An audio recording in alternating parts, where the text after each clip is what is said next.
In today's training, we will be taking a look at some common buffering strategies and how you can use Voyant to demonstrate them to your clients. The first thing that we're going to take a look at today is going to be creating an emergency fund. So we have some clients here who are in a pretty good place. Their income is quite high. They're keeping their expenses in check, but they do not currently have any sort of emergency fund. So that's going to be our first recommendation to them today. And in order to do that, I'm going to go to my plus button here.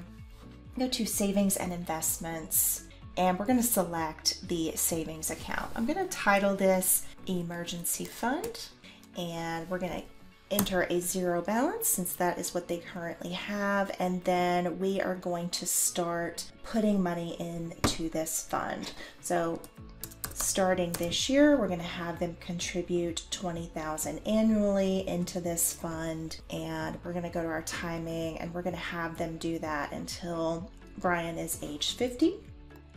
And we're going to start it this year. And we're going to put a withdrawal limit on this account. We want this to be treated as a true emergency fund. There's a couple of ways that you can do this. You could do a scheduled only, where only scheduled withdrawals would be allowed, and that would be done through the planned withdrawals section. Or you can set a minimum balance. So don't let this account drop below $20,000. So we'll do that in this example, and then we're going to click done. If we go over to our year view section and take a look at our investments tab, you can see that $20,000 being contributed into this fund each year until we have about $60,000 in the emergency fund. And at that point, it's just going to be held in the account in the case of an emergency. If they are using a high yield savings account, you can also demonstrate that via the interest rate. So if they are putting it in a high yield interest account, maybe the interest is more like 3.5, and you can demonstrate those funds growing year on year with that 3.5% and the contributions, and then it'll grow every year at 3.5% after that. All right, the next thing I wanted to talk about is demonstrating diversification in their portfolio. So you can see here on this asset allocation widget on our dashboard, we can take a look at what we have their current investments in, and you can also review these via their growth section on any of their retirement or investment accounts. You can set your own asset allocation or create portfolios within your plan, and once you've created portfolios in your plan, you'll have options to use this slider bar to select the portfolio that you would like to model. Done. The next thing I wanted to take a look at is contingency planning and planning for the unexpected. Insurance coverage is a big one, so I want to model a couple of things in their plan just to make sure that they have the type of insurance coverage set in place should the unexpected happen. So I'm going to first go to the what if section. We're going to go to our what if section, and we're going to model a early mortality scenario. So we're going to go to the change life expectancy what if. And in this example, we'll do Brian, and we're going to say we want to model what would happen if Brian were to die next year. We're going to click through, and we're going to save this plan. And I'm going to change the name of this so it is a little bit more identifiable. I'm going to go to my Manage Plans, Plan Details, Brian, Early Mortality, Life Insurance Scenario. We're going to save that. And if we go to our dashboard here, you can see that with the early mortality event in place, we are expecting a lot of shortfall in the plan once the surviving spouse reaches age 73. So what we want to do is go to our Insights section, and we want to see how much life insurance does Brian need in order to prevent his spouse from experiencing that shortfall later on. So we've selected our Life Needs Insight. We're going to click Get Started.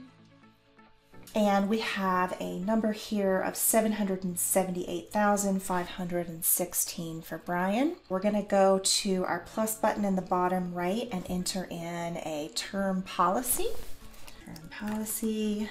And it's going to be a personal policy and 20 years lump sum. I'm just going to do 800,000 for a nice even number, and we'll input the premium and make sure we select the spouse as the beneficiary. Now that we've done that and we've put that into the plan, we can check and see how that affects the plan. You can see now that there is no shortfall that's going to be expected for Molly should the unthinkable occur. You can do the same for Molly and run the same insight for her on a separate what if plan. Going back to my base plan, I want to also model how we would plan for an unexpected disability event. So I'm going to go to a what if again. I'm going to create a what if scenario for this disability contingency plan.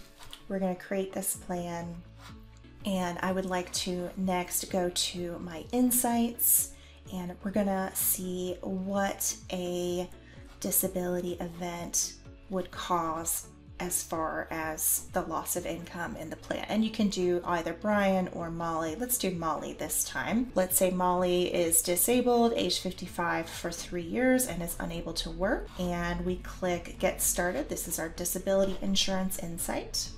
And we see that there would be an income loss of $458,605. No additional years of shortfall are projected. And it looks like they wouldn't be experiencing any shortfall in the years that she wasn't working.